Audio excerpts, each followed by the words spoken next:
hard sometimes to find the right Secret Santa gift or stocking stuffer when you get closer to Christmas. So, why don't you throw in a couple of comics? Because you can't put a comic in a stocking. They get all curly. No, You can't... I meant more of a metaphorical stocking. That would be a great name for a band. Firstly, on our list of possible metaphorical stocking stuffers, we're looking at a title that began with a Kickstarter project, Squarriors, written by Ash Maxo with art by Ashley Witter. Squarriors focuses on the trials of a group of woodland creatures who call themselves the Tinkin, as they fight to survive against rival tribes and rapidly dwindling resources. Let me say though, up front, that there is nothing cutesy about these survivalist rodents. Their battles are frequent and bloody, with Witter refusing to skimp on the gore. Yeah, it is a graphically violent tale, but one that left me unsatisfied. The strength in anthropomorphic storytelling is often in the way that it makes us look at familiar themes with fresh eyes. But Squarriors, for all its, spear-toting rodent characters, is still a very by-the-numbers story. True, but they're not trying to reinvent the wheel here. This is a post-event story. You've got settlements living amongst the ruins of human civilization, warring with each other over land and food.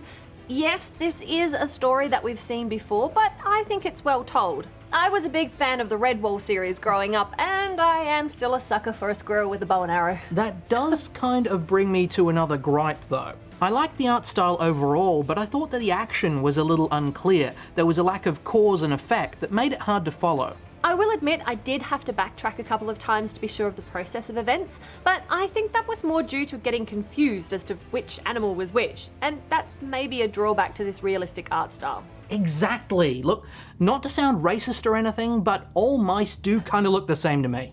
Dude! Sorry, that was inappropriate.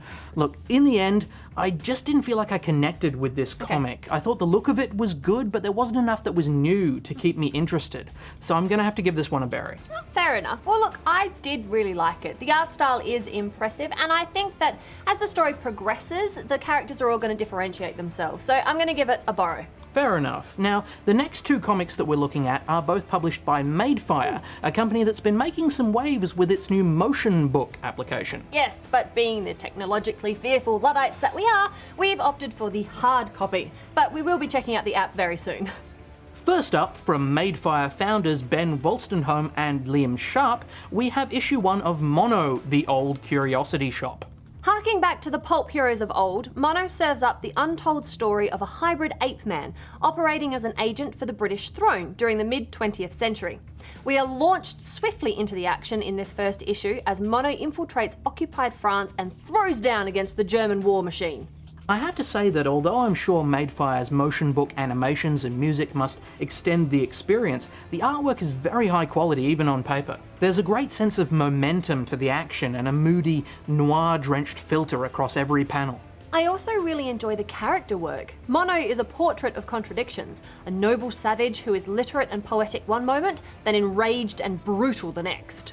There's not a lot of story development in this first issue, but there is more than enough intrigue to keep me going, so I'm giving it a buy. Absolutely. Look, I agree. There are welcome shades of characters like Mignola's Hellboy to Mono, beyond the fact that they both have prehensile tails, and you find yourself instantly engaged. I'm giving this one a buy as well. Finally, we come to part 1 of Captain Stone is Missing, again with Liam Sharp's name on the front, but this time as the artist, along with writing by Christina McCormack.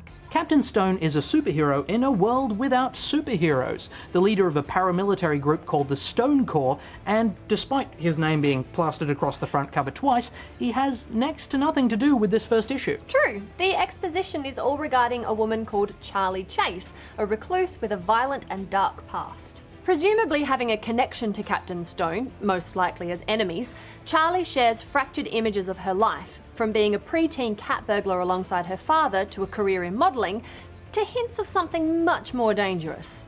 It has to be said, though, that the standout of this issue is the artwork.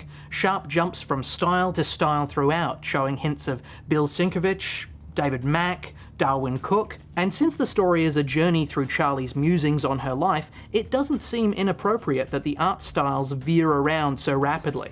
True. I think without that quality in the artwork, I probably would have judged this a little bit more harshly. It is story poor for an issue 1. But I am interested to see how the character of Charlie Chase kind of develops through the series. There's heaps of intrigue in there, so it's a buy from me. Yeah, and look, I did feel that sometimes the writing tiptoed a little close to being pretentious, but there's a mystery here worth unraveling, and if the art style stays up to this level, I am definitely in, so I'm giving it a buy as well. Cool. Hey, what kind of music do you think Metaphorical Stocking would play? I'm thinking like 1950s swing music classics, but sung like death metal. Oh, that sounds awful. Doesn't it?